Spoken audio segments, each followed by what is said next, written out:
Welcome to this explainer. Today, we are diving deep into Chapter 18 of The Death of Utopia.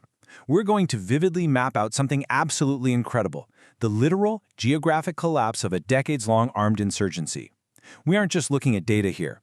We're breaking down the precise anatomy of exactly how a utopian dream dies. Let's get right into it.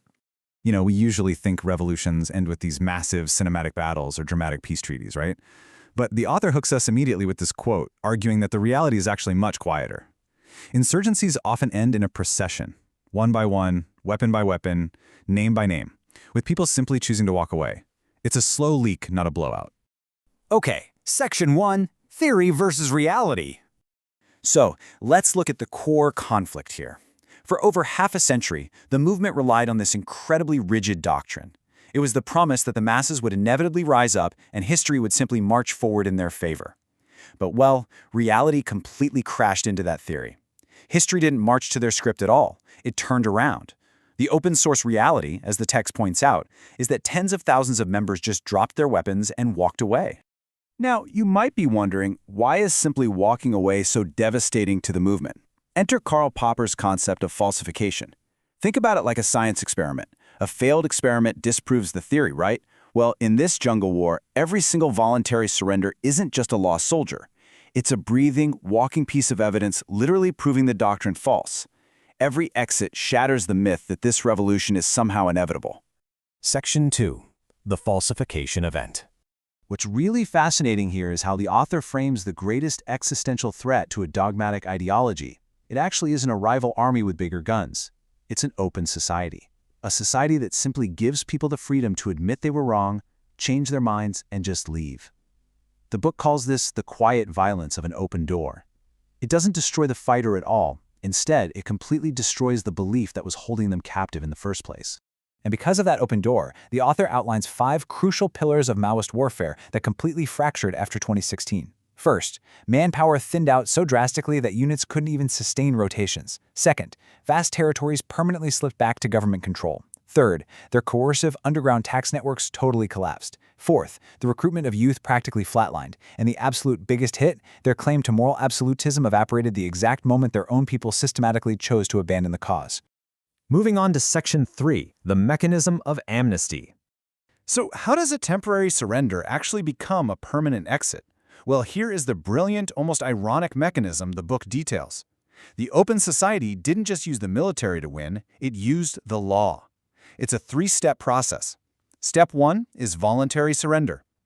Step 2 is the legal amnesty conversion, where the state formally processes the exit. And Step 3, a SIPS declaration, officially establishing stable internal peace and security for that specific area. And this perfectly illustrates the author's point. Without that formal amnesty, a surrendered fighter is really just taking a break, right? They could rest up and return to the mountains tomorrow. But amnesty creates this irreversible legal border crossing. Once those papers are signed, picking up a gun again isn't an ideological struggle anymore. It's just a common crime. Amnesty permanently locks the door behind them. Section 4. The Geographic Collapse.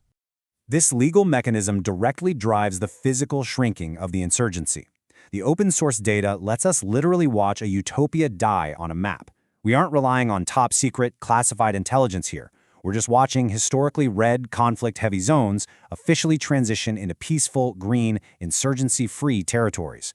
It's like a giant puzzle slowly changing color. As those individual amnesties pile up, the actual geography of the insurgency just vanishes. According to Chapter 18, a SIPS declaration isn't just a political label. It is the ultimate structural blow to the movement. Why does this matter so much? Well, it physically erases their territorial influence, it completely erases their organizational legitimacy, and it shatters their ideological credibility. A thriving, peaceful SIPS community proves to the rest of the country, and crucially, to anyone still hiding in the mountains, that there is absolutely a working, breathing alternative to violence. So how exactly does the movement react to their maps shrinking and tens of thousands of their people leaving? Well, like any closed system, sheer denial. Instead of looking at the data and questioning their flawed theory, they double down and defend the prophecy. They explain away the failure, they invent wild conspiracies, and they blame mass surrenders on things like state abduction or betrayal. Essentially, they refuse to look in the mirror. Which brings us to Section 5, the open society versus the closed ideology. The chapter zooms out here to put this all into a much larger philosophical context. The author observes that an armed group can absolutely survive losing a military battle. They can hide, they can regroup, they can find new weapons, but they absolutely cannot survive the internal loss of belief. When their own members look at the utopian promises and then look at the reality of the world around them and simply stop believing, well, that is the exact moment an ideology truly perishes. I want to leave you with this final, incredibly provocative question drawn straight from the text's conclusion.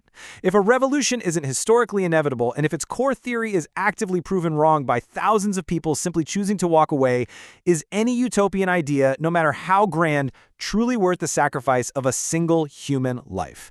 It really makes you think. Thanks so much for joining me on this explainer today.